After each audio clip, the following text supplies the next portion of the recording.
tonight's panel. From the government, Mark Harper. He was appointed Transport Secretary in October last year. He was previously a candidate in the Conservatives' 2019 leadership contest. Before that, he served in the Cameron government. For Labour, David Lammy is the Shadow Foreign Secretary. He's been the MP for Tottenham since a by-election victory in 2000. He's since been a minister under Tony Blair and Gordon Brown and has written books on the London riots and tribalism in politics. Minette Batters is president of the National Farmers Union, the first woman leader in its history. It aims to protect and promote nearly 50,000 farming businesses across England and Wales. She also runs a 300-acre tenanted family farm in Wiltshire. The journalist and author Peter Hitchens opines for many media outlets and is a prolific writer of books. In his recent Mail on Sunday column, he asks, is the coronation going to be a flop? Will our new king be dedicating his life to God, as his mother did, or to net zero, as he seems to want to do? Meanwhile, the singer-songwriter Billy Bragg says the monarchy should have no constitutional role and Buckingham Palace should be a museum. His artistic career is now in its 6th decade and counting, with over 15 albums, several books, and a lifetime of social activism to show for it.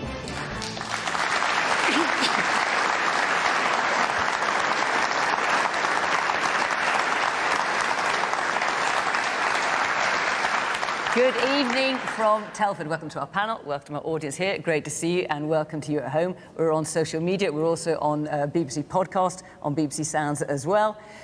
We're everywhere tonight. Right, let's get going, shall we, with our first question, which is from Julie Altinsoy. Hello. Do you think the majority of the public will swear allegiance to the King?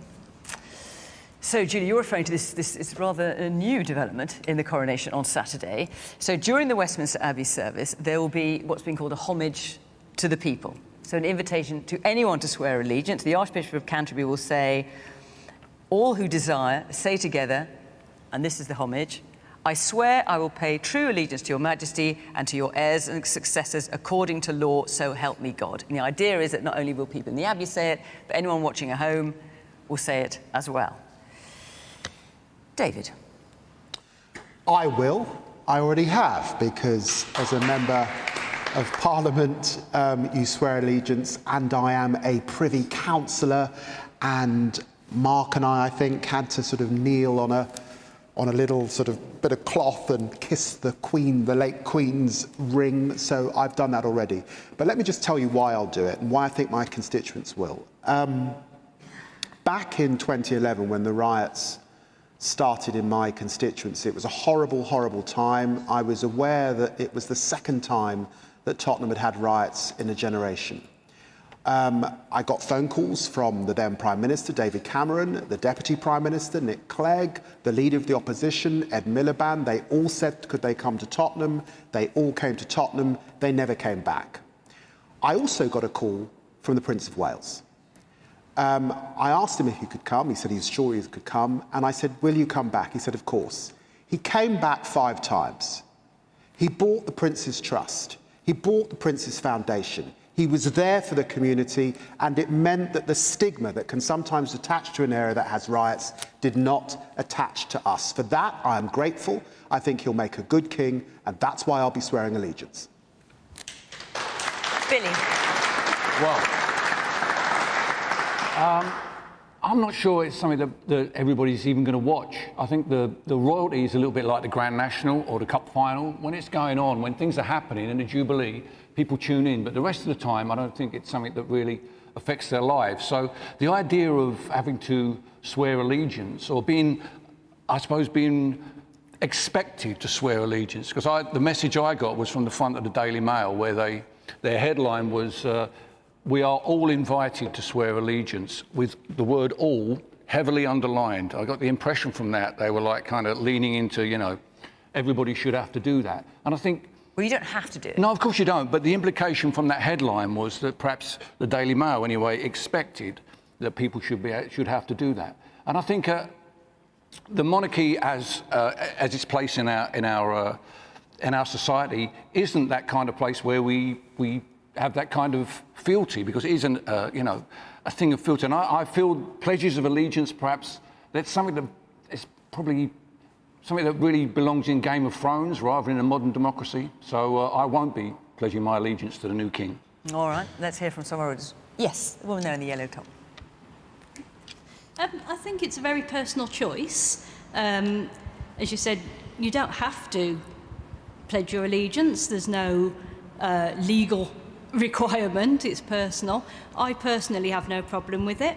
So just tell me how it's going to work. Are you going to be watching it on television at home? I'm going to be watching it on television at home. So when this allegiance, this invitation to swear this oath of allegiance, what are you going to do? You're just going to stand up and say it? I mean, how's it going to work? Yeah, I think just we'll be watching it in our living room. When the invitation comes, I've no problem just standing up and saying it out loud in my own home. I don't see any problem with it, so you don't have to do it. It's personal choice. So I don't think there's really any debate over that. There's no problem at all. OK, what about the man here at the end? Yes, with the blue shirt. I think it's the biggest waste of time I've ever come across. I genuinely don't understand why the royal family, the monarchy, would ask us to do something which is so anachronistic in this day and age. It is Game of Thrones, which is at least 300 years old. I'll speak as someone who actually pledged my allegiance to the Queen as when I was a soldier. But now, no need. I think it's divisive, actually. Peter? Well, I should say, first of all, that I am more monarchist than the King. And what do you mean by that? Well, I don't actually think all that much of Charles, and I think that he's devoted himself far too much to politics and far too little to being the heir to the throne. He's particularly, for instance, his commitment to what I regard as the very contentious policy of net zero is not the sort of thing which a potential king or an actual king should do. He persists in it. That's just an example of it. I completely agree with David Lammy. His work on such things as the Prince's Trust has been superb and very praiseworthy. But I think his interventions in politics, even greater than his mother's, which were more considerable than most people noticed, have been wrong. And I think he should stay away from that. I'm much more conservative than him. But I have to say, I'm also very English, and I find the idea of standing up and pledging allegiance to anybody deeply embarrassing. I don't think that it's very likely that I should almost certainly be in a newspaper office at the time it happens, that I'm going to stand there among my colleagues and pronounce this oath. I might do, but I don't at the moment think it's very likely that I shall. It's not a waste of time. It would be silly to say it was a waste of time. There's something about being English or British. Peter, I'm just checking, because also you wrote for the Mail on Sunday. I mean, if Billy's right, surely everyone in your office is going to be standing on pledging. I wouldn't have thought so for a moment. I mean, it's not. People have these fantasies about newspapers that are, and particularly about the Daily Mail, the sister paper of my own, which have very little basis in reality, and they makes them happy. So I don't want to deprive you of it. Nobody was sitting there in the office of the Daily Mail thinking, we're going to make the people of Britain swear this oath. It's plainly a personal matter, whether you do it or not. And it was never suggested for a moment that it would be anything other than voluntary. Man in front, the blue jacket. Yeah, I have no problem with swearing my allegiance to King Charles. The problem for me is in the wording where it says heirs and successors, which I assume then includes Prince Harry and Prince Andrew, and I don't think that I want to swear my allegiance to them because they're not actually serving. In Prince Andrew's case, extraordinarily unlikely to be a successor, and in Prince Harry's case, also deeply unlikely. So you've got Prince William and all his family. Yes, no problem with that at all. OK, but it's the rest of them. All right, and the man at the back with the glasses. I think it's a bit of a side issue, really. The Queen you might think that we had a lot of questions on it. The Queen used to talk about the firm. She spent her entire life serving her country. I'm quite convinced that King Charles will do the same. We do have a problem that we've got one or two people in the royal family who are not doing a very good job. But the thing is, what would you rather? Would you rather have a royal family or King Boris? And will you be swearing the oath of allegiance? No trouble at all with that. OK, Mark. So, the direct answer to Julia's question, which was how many people did I think we're going to be doing, the honest answer is I don't know. I suspect actually quite a lot of people. I mean, on a note of agreement, David and I have both sworn allegiance to the King, and in fact, both of us swore allegiance to the Queen. We were offered the chance to swear allegiance to the King after Her late Majesty's death, and I think both of us did, and I think actually so did most members of Parliament, even though it wasn't required.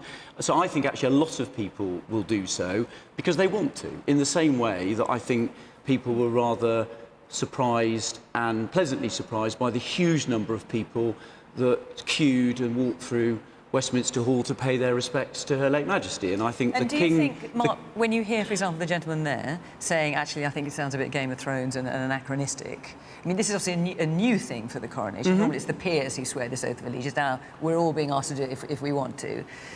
Is there any sense it's a misstep, do you think? I don't think so. And I think the key bit is the second half of your sentence, when you said, if you want to. If this was some sort of you have to process, then I think that would be a problem. The whole point is this is totally voluntary.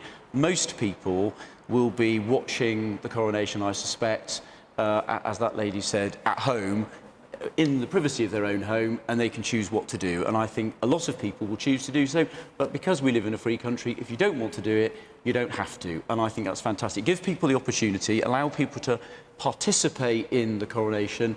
I was campaigning in my constituency this morning, and actually I could see around the constituency in lots of towns and villages, people have already got stuff out to show that they support the coronation, and lots of people putting stuff up. I think a lot of people are going to participate, and I think that's a good thing. Minette.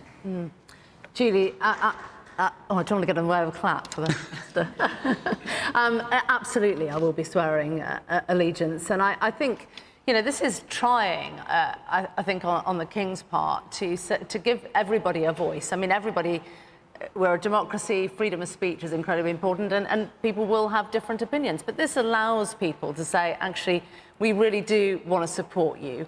I think, you know, climate change, we can't dispute it. I mean, we are facing into massively severe weather events. You know, Europe is basically declaring a situation in many parts of Europe as severe now as they were last summer. We've got effectively hosepipe bans in Cornwall and Devon. So climate change is a live thing, and the King has been on this path from day one, championing what needs to be done. He's never deviated. He faced into every single bit of criticism and has done it throughout his life.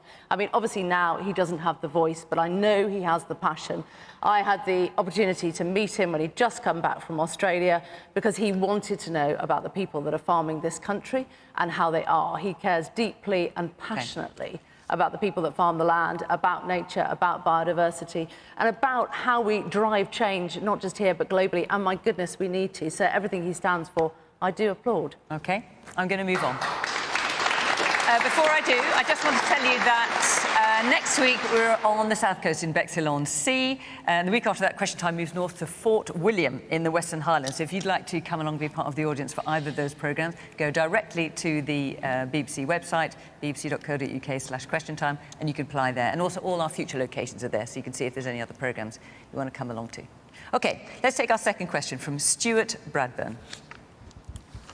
When is the government going to step up and resolve the rail strikes? So the RMT have announced this evening that they have voted for more strikes, to renew their strikes for possibly for a further 6 months. They could continue until November. And according to the head of the RMT, that had overwhelming backing. Mark.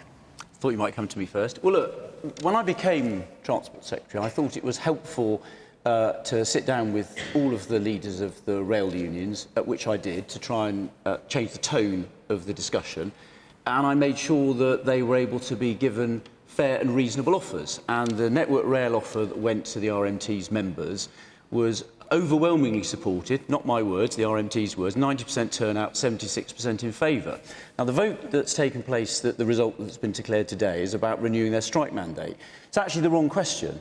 What should have been put to the RMT's members is the offer that they have had from the train operating companies, which is, I think, a fair and reasonable offer. It's not what has been described by the RMT. There's no proposal for lots of job cuts. We've actually made a pledge of no compulsory redundancies. That's come from the train operating companies. I think the RMT's members should be given the opportunity to look at the details of that deal and say whether they accept it or not. That's what they should be asked to do, rather than the RMT and ASLEF choosing to go on strike, specifically, cynically targeting the Eurovision Song Contest, which we're hosting for Ukraine, I just think that's the wrong thing to target. But the RMT members know what the offer is. They may not have been asked. They've never been asked what their opinion is. They've not been asked what their opinion is. Is this not them expressing their opinion by voting for further strike action? They have not been asked. Because if they like the look of it, surely they wouldn't vote for further strike action. They have not been asked. The deal that's on the table has not been put to them. So that gentleman asked, what are we doing? There is a deal on the table.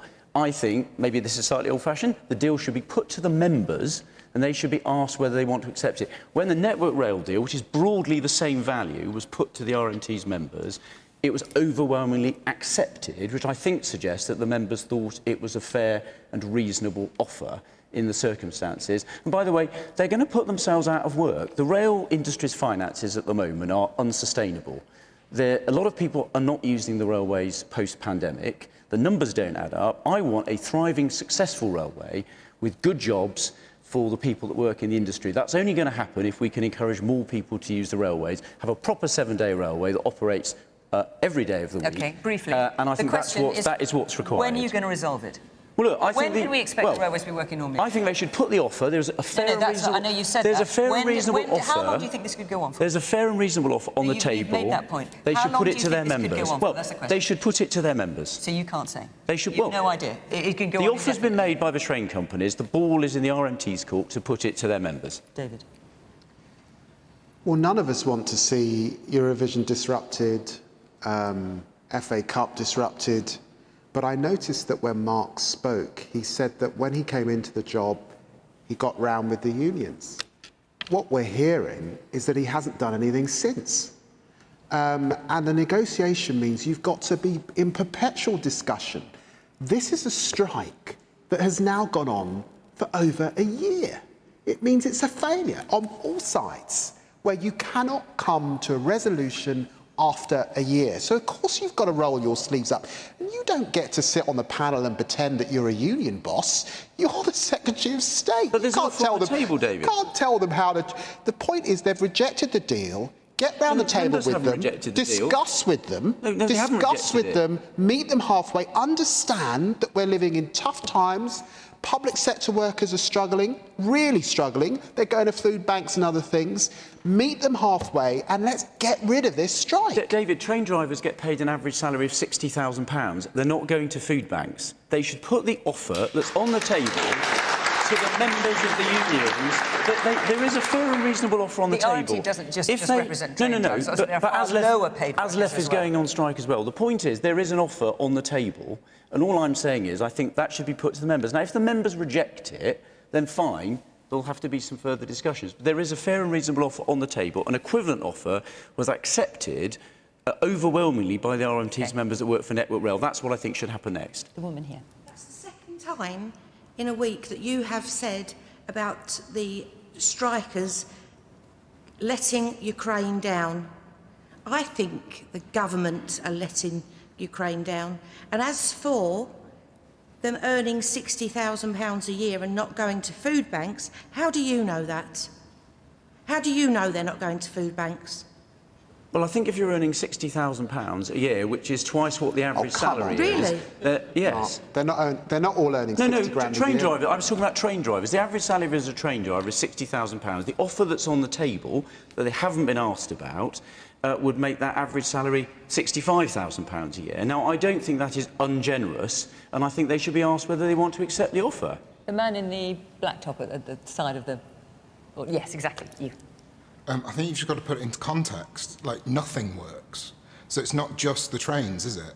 So for me, I have to go to London maybe once a month. In the last 6 months, I haven't managed to make it back without there being some disruption or some... Like, it's basically a train driver not wanting to turn up for a shift because it's just not worth it. The money's not there. But like, in the round, I'm 3 years into, like, trying to get a court case. I'm 18 months trying to see a specialist. These strikes, they're the only people who can speak aloud for you to hear them. Minette.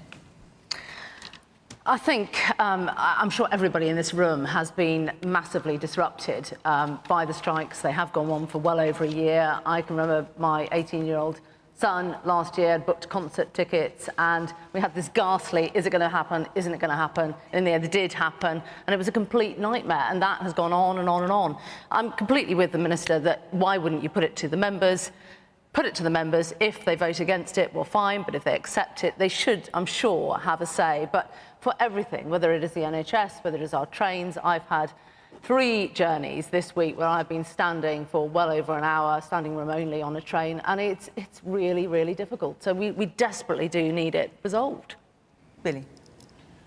I mean, as David said, nobody wants to see events disrupted, but the reason why they're targeting Eurovision and the FA Cup is because they're having to up the ante because the government is refusing to come to them and negotiate them with a proper payoff, or with a payoff that they would like to see. So, unfortunately, the whole point of strike action is to cause disruption.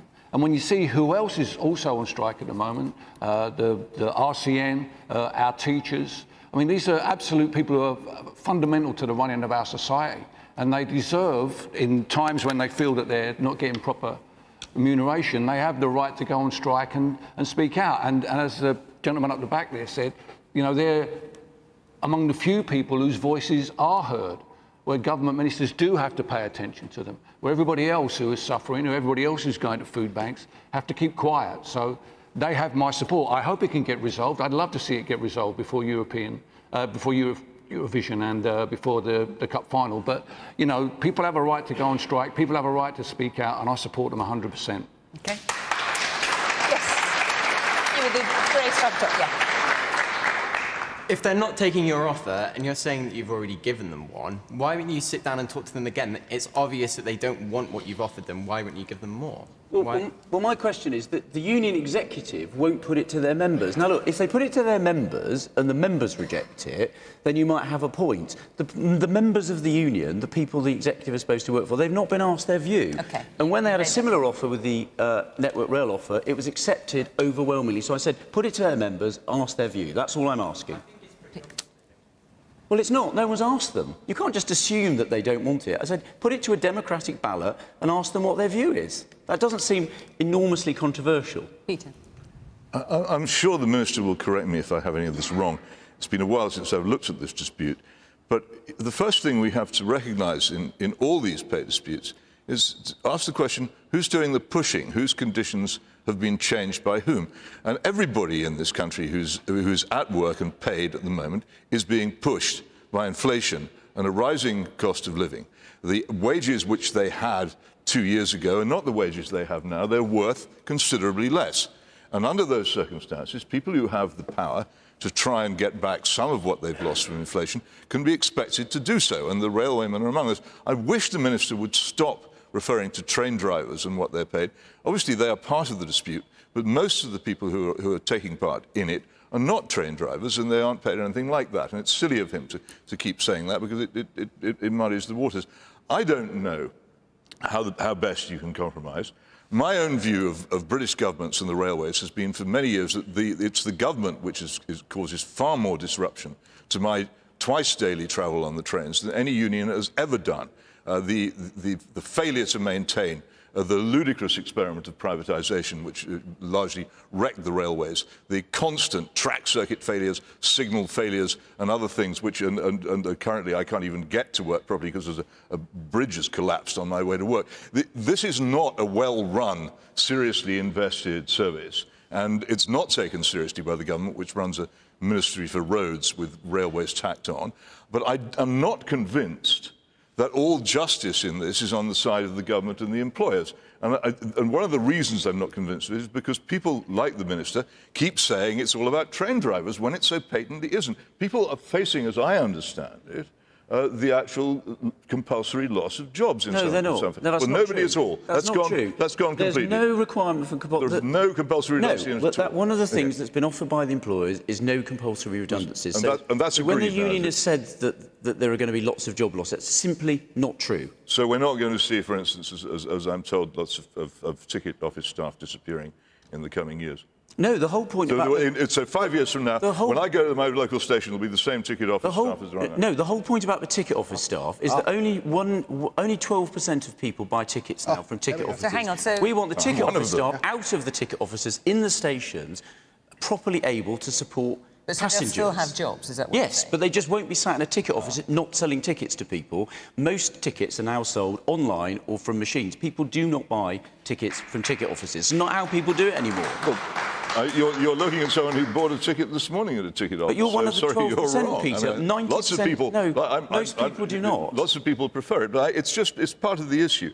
But I think that if you would just perhaps have been more concerned about running and creating and maintaining a decent railway service for the past 50 years, instead of trying to privatise it and shut it down and squeeze it in favour of roads, then I might take more seriously your concern for railway passengers. At the moment, I'm a little doubtful. OK.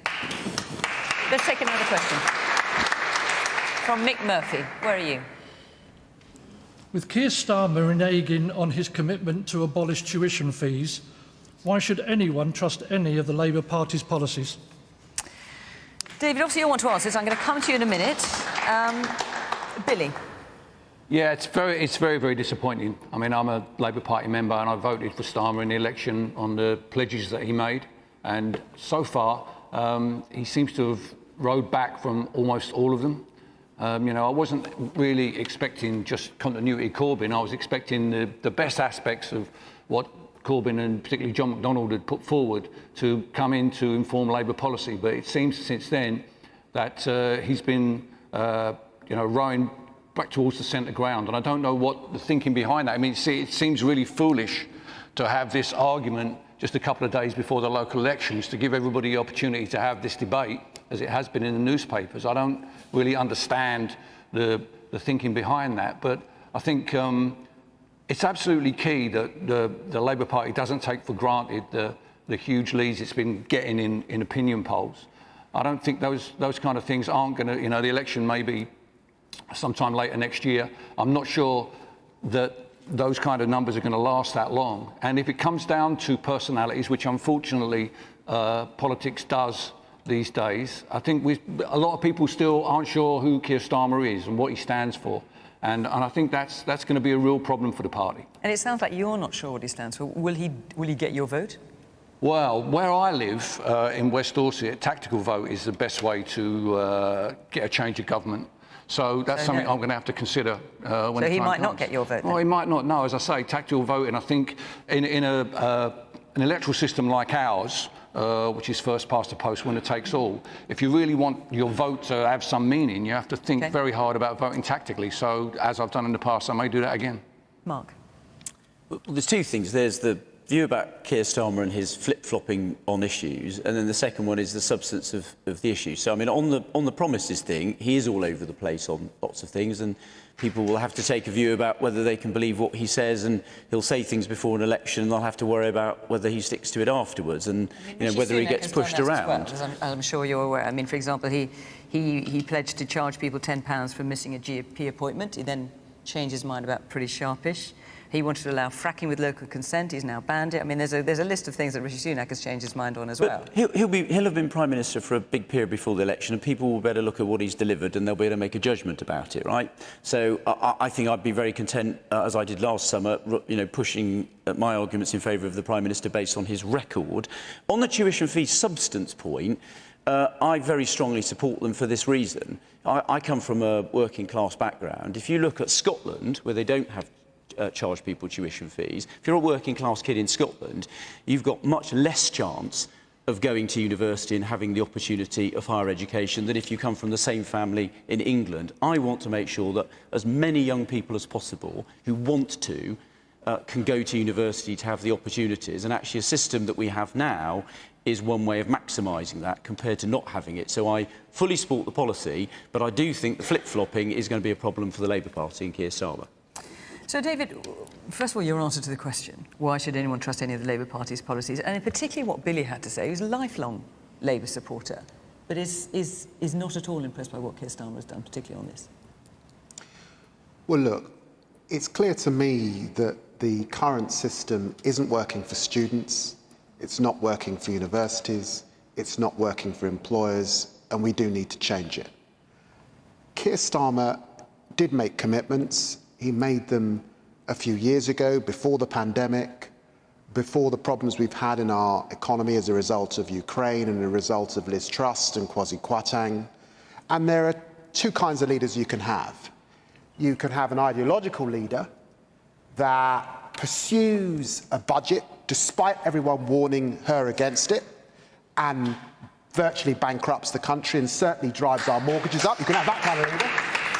And if you want Keir Starmer to be that kind of leader, maybe he should stick to the fees. Or you can have a pragmatic leader that looks at the budget that he's got, recognises that we want to do something about childcare in this country, we want free school meals for kids, climate change in our big pledge, and we've got to be able to afford it. But hang on, students, scrapping fees would cost £9.5 billion. So yes, we want change, and we'll set that out before the election, but I want someone who's pragmatic and hard-headed, not an ideologue. Vote Tory if you want that.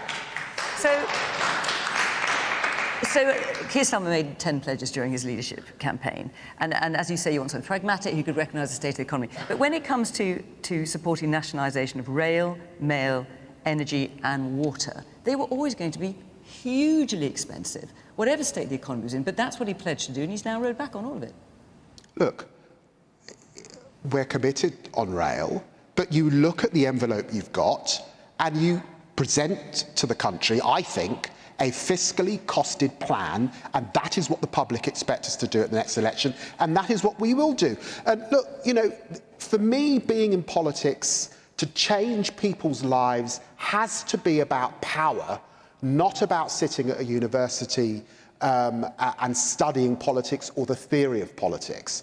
So look, we've got to be clear that we can cost what we put to the country, and Keir Starmer is absolutely adamant of that. And that's why I was pleased to co-chair his campaign to lead our party and to support him now. All right, let's hear a bit from our audience here. Yes, the woman there in the glasses.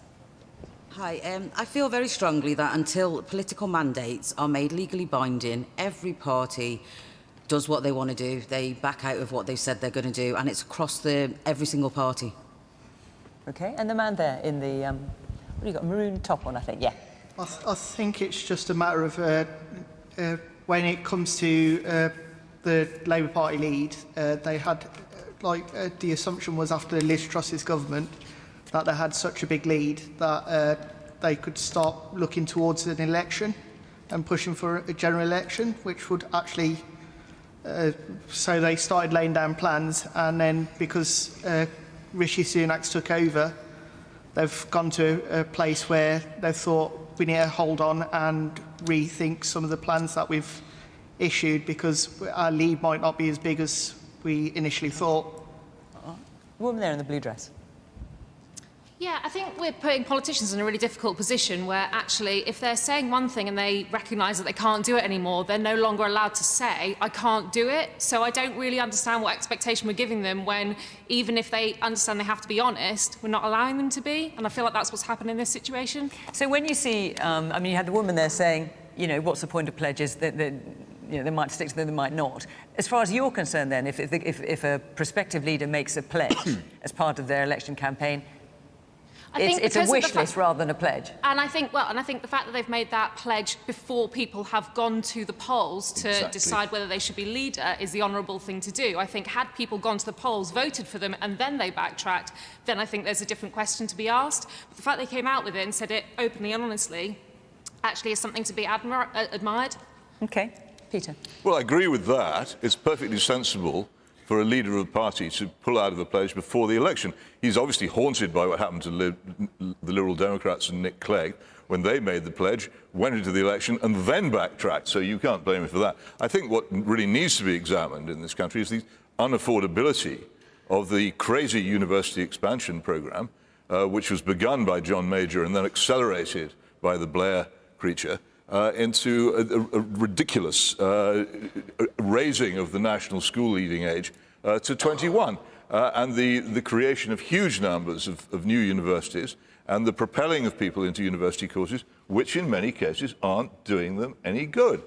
What we don't have in this country is what they have in Germany, which is a serious attempt to create large numbers of apprenticeships. We don't train people to do the work which needs to be done. We don't train the sort of people we need for the sort of economy we need at all. We just have huge numbers of students saddled with gigantic debts for many, many years to come, with qualifications they can't, in many cases, use. It's been a mistake. The time has come to recognise that. The time has come to shrink the universities, reduce the number of students, and those who do go to university should be treated as I was when I went to university. They should get a full grant for maintenance, and they should not pay fees. And the nation should invest in those people who can get benefit from university, and it should invest in people who can get benefit from other forms of life in other ways. The experiment has failed. It's time we abandon it. And if people would... this is another thing about modern politics.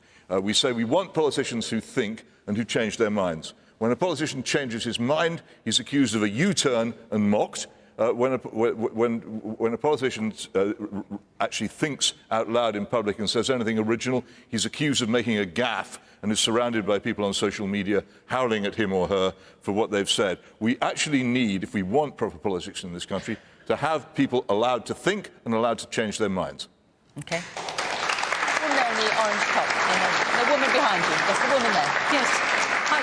I agree with what the gentleman said, but I do think that I'm an undecided voter next election, and I would like someone who keeps the promises.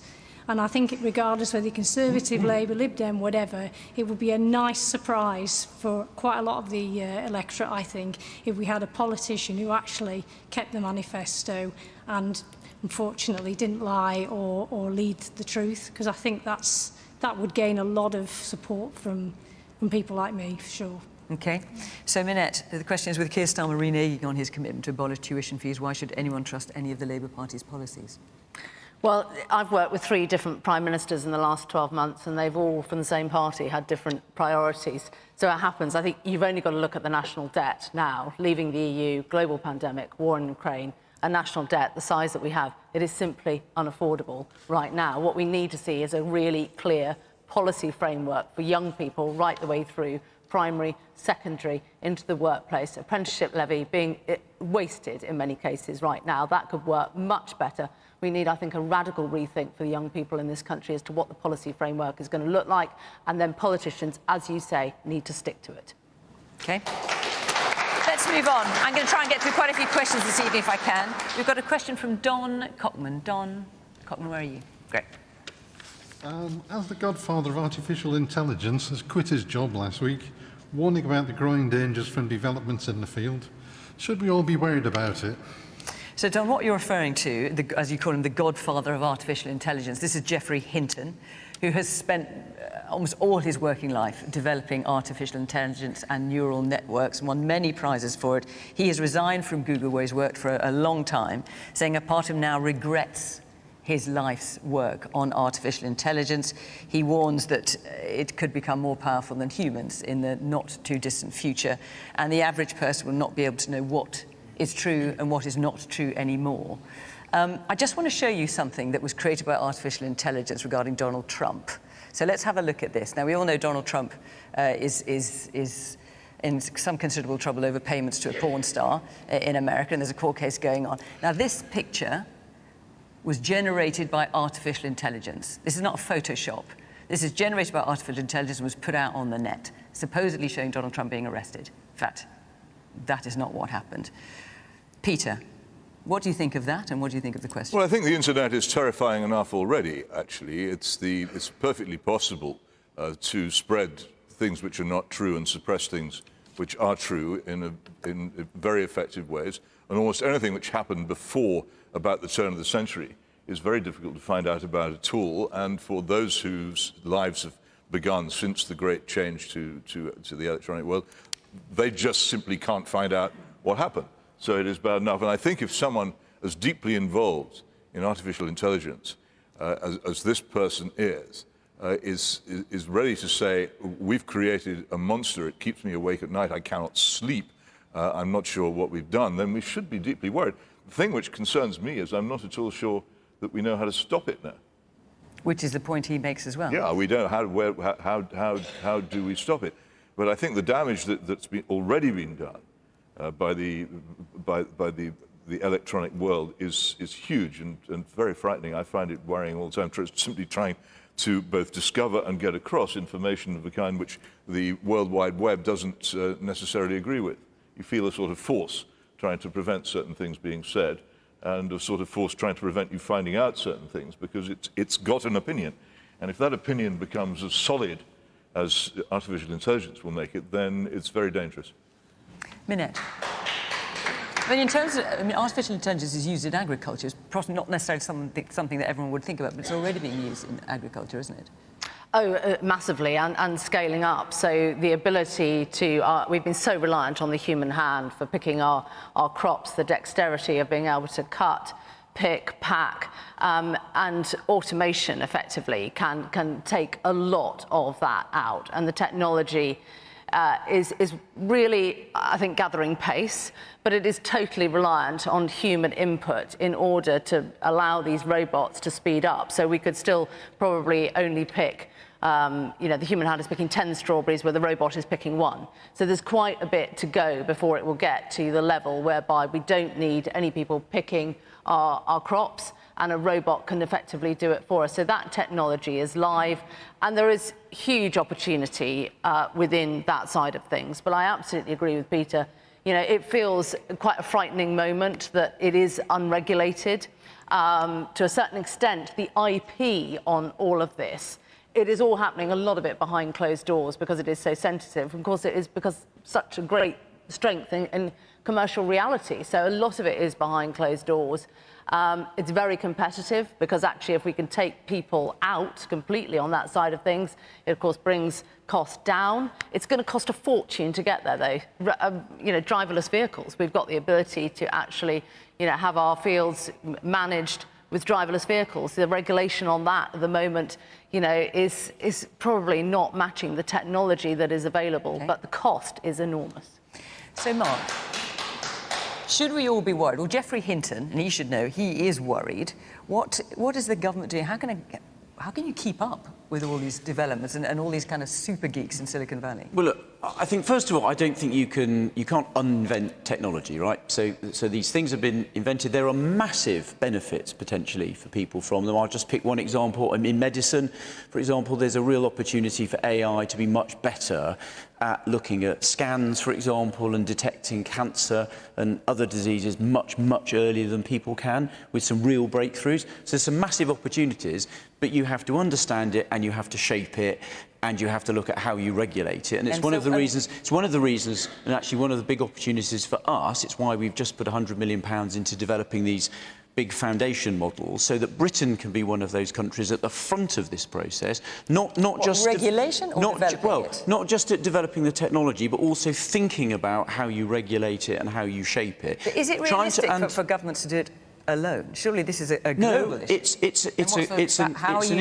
negotiating with other governments? We have to work together. We have to work with companies involved in this who are investing a lot of money. But the idea that you can pretend that you can somehow stop it happening, you either shape it, and also, picking up that point about the photograph, you teach people what the risks and the opportunities are, and what they have to be alert to. So, for example, that photograph, you need to teach people that just because they see something on the internet or on social media doesn't mean it's true. You've got to look at what's the source, where does it come from. So you've got to equip people of all generations how to use this technology. And I think that's how you make progress. But is it possible that governments and politicians aren't as worried about this as they should be, because they themselves have increasingly resorted to much stronger measures of social control, as your government, with the strong support of Labour, showed during the COVID panic? They suppressed the liberties of this society in the most extraordinary way, and they welcomed, to some extent, the technological machinery which enables them to do it. There are things which the police are now being allowed to do with live facial recognition, which will be happening during the coronation crowds on Saturday, for instance, which, combined with government power, would give an enormous power to politicians to control things they currently don't control. Are you, in fact, as worried about it as you should be?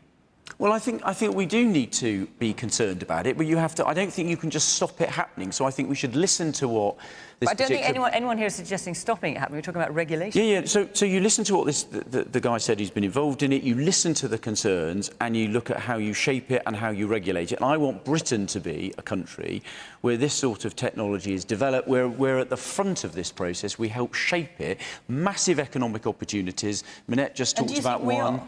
I think we absolutely can be. We are at the front of this process. We are one of the countries where this technology is being developed. That's what Hinton is worried about. Are we at the forefront of regulation? I think we are one of the places where people are thinking about this, thinking about the challenges, and I think the Prime Minister we've just invested £100 million into shaping this so that we are one of the global leaders in this industry. AI is one of the big opportunities for us to grow the economy and be more successful globally, and I think we should grasp it, alert to the challenges, and that's why we should learn how to shape it, and I think that's what the government's about. Sometimes from government ministers, towards the end of what they're saying, you hear a lot of flannel. And I think I just heard some flannel. How are we shaping it? What is the fund called? Who are we working with? Who are we convening? We're living through an age where if an authoritarian country with a very different agenda to our liberal democratic ones gets to set the rules, many people in this room and beyond will suffer. We've got a problem in Britain where often the technology is invented in our universities, but then because we haven't got an industrial policy and we don't make things, we don't grow the organisation, and we certainly don't set the rules. We have got some of the best regulators in the world. We've certainly got one of the best legal systems in the world. But we've got to be convening. We've got to be bringing together. We've got to be setting up the kind of agenda that our forebears did after the Second World War.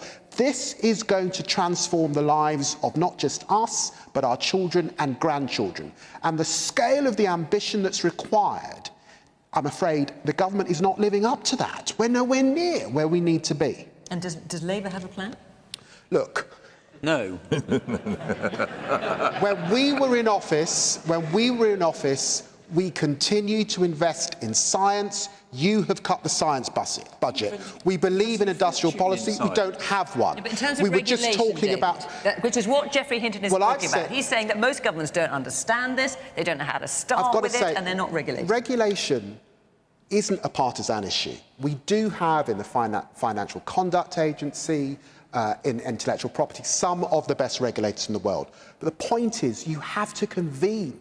You have to sit with the United States. You've got to sit with our European colleagues. We're not even in structured dialogue with our European colleagues because there's lots of aversion to Europe. We have got to engage. We've got to be out there if we're serious about setting the rules of the game going forward. Let's hear there's a lot of hands up. Let's hear from some of you. It's the woman in the yellow top.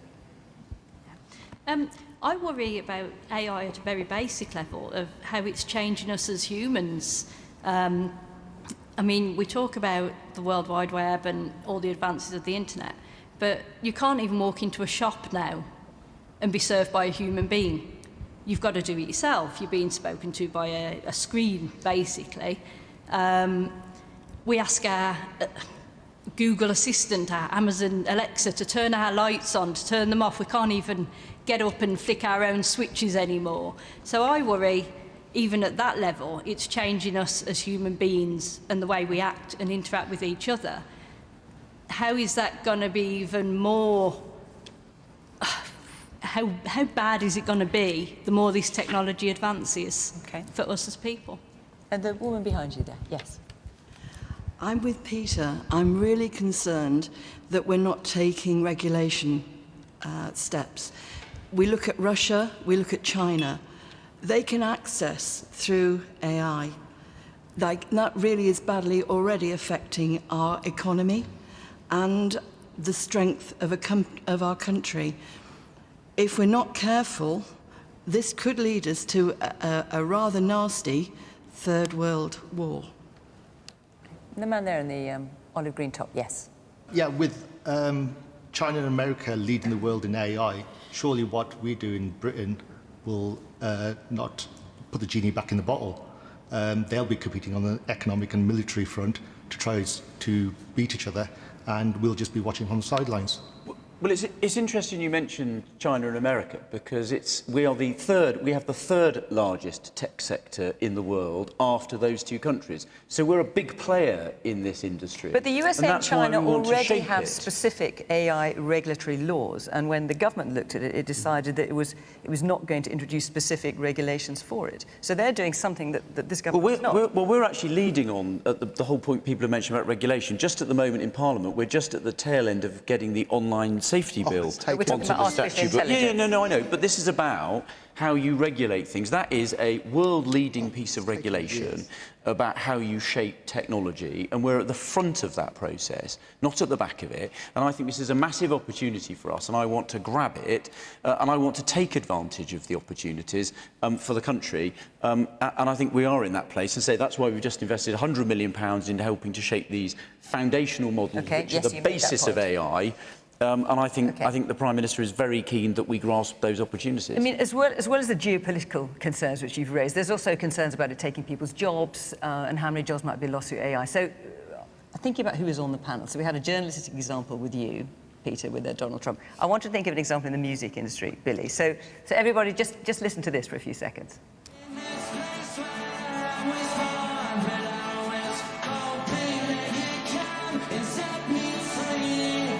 Right, does anyone recognise that? Who do you think that sounds like? Oasis. Well, it's, forgive the pun, it wasn't mine, it's AISIS. So this is a musical clip. The music was written and performed by real people, but that voice is not Liam Gallagher's. That's an AI-generated voice to sound like Liam Gallagher's. Billy, what do you think of that and of the issue as a whole? Well, I mean, I understand people's concerns, but AI is basically a tool. It's a tool by which we can create things. In my industry, the idea that you might be able to feed some thoughts or some concepts into a machine and it throw up some kind of text that you can build on. I mean, very often in the creative process, it's the things you do accidentally that lead you somewhere really, really interesting. You know, you've left your guitar in the wrong tune and you play the normal chords and it sounds, hang on a minute, that's interesting. You go down that rabbit hole. I could see a use for AI myself in that kind of way, in finding different ways, different perspectives to look at things. And pop music today is very often written by a whole team of people. And I think AI could be part of that. I think where the problem lies... But are you worried about being usurped by AI, with an example like that, for example? So no longer, I don't know, say the record label thinks, oh, Billy's being a bit tricky. Let's just take on a voice that sounds like Billy. I doubt an AI could actually reproduce my singing voice. I mean, it might be beyond even that. But the point for us really is that the music industry is fundamentally about empathy. Whether you're writing songs or you're listening to songs, it's all about feelings. And I don't think we're ever going to find a machine that can replicate that. And more importantly than that, it's very much a live experience. When people get together, you go and see your favourite singer, they're singing your favourite song, you're singing it, and 1,000 other people are singing it. That feeling you get from that sense that you're not the only person in the world who feels that way, you can't get that online. So I'm not worried about that. But what I am worried about, Fiona, and Peter did touch on it, is the ability to use AI to create things that are fundamentally untrue. And I think it's a long time overdue, thank you, it's a long time overdue that we've had a debate, a global debate really, about veracity and accountability. Unfortunately, there are people who misuse the internet. I think the internet's a great thing. It allows me to, talk to my family on Facebook and stuff like that. People have positive things, but obviously it's always open to people to misuse that. And I think we need a debate, not just about AI, but the way the internet works, to ensure that truth is based on facts and that people who spread lies are held to account. That's the kind of regulation we need. We need regulations about veracity and accountability. Okay. Right, we've got about 3 minutes left. So I'm just going to sneak in this final question from Stephen Green. On Saturday, the King formally takes on his role after 70 years of training. What skill or knowledge do the panellists wish they'd acquired before taking on their current role? What skill or knowledge do the panellists wish they had acquired before taking on their current role, given that Prince Charles had 70 years to do it? Oh, Peter, let's come to you first. You're looking absolutely gobsmacked by that question. No, shorthand. Shorthand. Shorthand at 180 words a minute would have done me a lot of good over all these years. I never got above 120, and if I could have been spared... Oh, you're showing off now that you even got to 120. Way below that now. If I could have been spared all those classes with the wonderful Mrs. Whitaker, who taught me Pitman's shorthand all those years ago, I would have actually, much as I admired her, I would really have been quite glad to have missed them. Minette. Oh, goodness. Everyone around the panel's desperately racking their brains before I come to them. Gosh, do you know what? I wish I'd learned to type effectively. I mean, there you are with your shorthand. I never learned shorthand, so I'm not going to regret going back there. But, you know, I just feel I could speed up my life so much if I could actually type properly. And it's not something that dexterity seems to be allow you. So I'm there sort of tapping away with 2 fingers. If I learned to type, that would have saved me a lot of time right now. Billy. Oh, I think I would like to have played the piano, maybe. I don't really think of myself as a musician. I'm just a guitar player. Anyone can play the guitar. Even you can play the guitar, Fiona. It's really straightforward. Hang on. How insulted am I by that? Well, it's the way you were looking at me. I'm sorry. I'm sorry. But I can play the piano. So oh, there you go. You're much more of a musician than I am. So I apologise for that. But that would, for me, that's a completely different skill to read music. You know, I think it may have helped to expand my, you know, my ability to write songs. I always wish I'd done that. Maybe you could give me some lessons. Oh, you certainly don't want that. My goodness. Mark. So, not for doing my... I'm going to slightly alter the question, if you'll permit me, is not for doing my current job, but I'm actually going to agree with, unusually you might think, with Billy. I actually wish I'd learnt to play a musical instrument that I could actually play when I was younger. I tried to... Yeah, but now you're dodging the question. No, I'm what not trying skill or knowledge do you wish you'd acquired before taking on your current role? How would playing the piano help you be Transport Secretary? Come on. You didn't say it had to be relevant to my current role. Yeah, well, that's implied in the question. Come on. OK, so... on my current role... Do you wish you'd worked on that train set a bit longer? No, I don't. No, I don't, because the one thing where I'll slightly disagree with Peter, which is relevant, is actually one of the things is we spend far too much time talking about trains, and actually 70% of people actually get to work with in cars, and we actually should spend more time. That's because they can't do it by train. The trains are so I still stick to my one about learning a musical instrument. Yeah, no, that's cheating. Right, David. I grew up working class, went to a state school, and sometimes when I look at some, not all, but some of my opponents on the other side, I'm thinking of a certain pug-faced blonde guy who went to Eton, who has that kind of confidence, or what other people might call BS. I think maybe I could have learned something. You've never struck me as lacking confidence. No.